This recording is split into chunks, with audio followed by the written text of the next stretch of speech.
ಹುಬ್ಬಳ್ಳಿ ತಾಲೂಕಿನ ವಿ ಬಸಾಪುರ ಗ್ರಾಮದಲ್ಲಿ ಚೋಳರ ಕಾಲದ ಐತಿಹಾಸಿಕ ಶ್ರೀ ಬಸವೇಶ್ವರ ದೇವಸ್ಥಾನಕ್ಕೆ ಬಸಪ್ಪನನ್ನ ಸಮರ್ಪಿಸುವ ಅಪರೂಪದ ಧಾರ್ಮಿಕ ವಿಧಿವಿಧಾನಗಳು ಗ್ರಾಮಸ್ಥರ ಸಮ್ಮುಖದಲ್ಲಿ ಅತ್ಯಂತ ಭಕ್ತಿ ಭಾವದಿಂದ ಜರುಗಿದ್ವು. ಗ್ರಾಮದ ಕೆಂಪೇಗೌಡರ ಕುಟುಂಬಸ್ಥರು ತಮ್ಮ ಹರಕೆಯಂತೆ ಬಸಪ್ಪನನ್ನ ದೇವಸ್ಥಾನಕ್ಕೆ ನೀಡಲು ನಿರ್ಧರಿಸಿದ್ರು. ಈ ಹಿನ್ನೆಲೆಯಲ್ಲಿ ಕೆಂಪೇಗೌಡರ ಮನೆಯಲ್ಲಿ ಬಸಪ್ಪನಿಗೆ ವಿಶೇಷ ಪೂಜೆ ಸಲ್ಲಿಸಿ ಸುಮಂಗಳೆಯರು ಕಲಶ ಹೊತ್ತು ಮೆರವಣಿಗೆಯ ಮೂಲಕ ದೇವಸ್ಥಾನಕ್ಕೆ ಕರೆತಂದ್ರು. ವಿದ್ವಾನ್ ಪ್ರಸಾದ್ ಅವರ ನೇತೃತ್ವದಲ್ಲಿ ಬಸಪ್ಪನಿಗೆ ಶಾಸ್ತ್ರೋಕ್ತವಾಗಿ ಮುದ್ರಾಧಾರಣೆ ಕಾರ್ಯಕ್ರಮವನ್ನ ನೆರವೇರಿಸಲಾಯಿತು. ಗ್ರಾಮದ ಯುವ ಮುಖಂಡ ಆನಂದ್ ಮಾತನಾಡಿ, ಬಸಪ್ಪನ ಸಮರ್ಪಣೆ ನಿಮಿತ್ತ ಗ್ರಾಮದಲ್ಲಿ 2 ದಿನಗಳ ಕಾಲ ವಿಶೇಷ ಪೂಜಾ ಕಾರ್ಯಕ್ರಮಗಳನ್ನು ಹಮ್ಮಿಕೊಳ್ಳಲಾಗಿದೆ.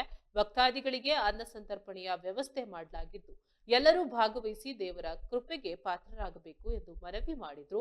ಕಾರ್ಯಕ್ರಮದಲ್ಲಿ ಕೆಂಪೇಗೌಡ, ಪುಟ್ಟಸ್ವಾಮಿ, ನಾಗಣ್ಣ, ಕುಮಾರ್ ಸೇರಿದಂತೆ ಗ್ರಾಮದ ಹಿರಿಯರು ಹಾಗೂ ಯುವಕರು ಉಪಸ್ಥಿತರಿದ್ದರು.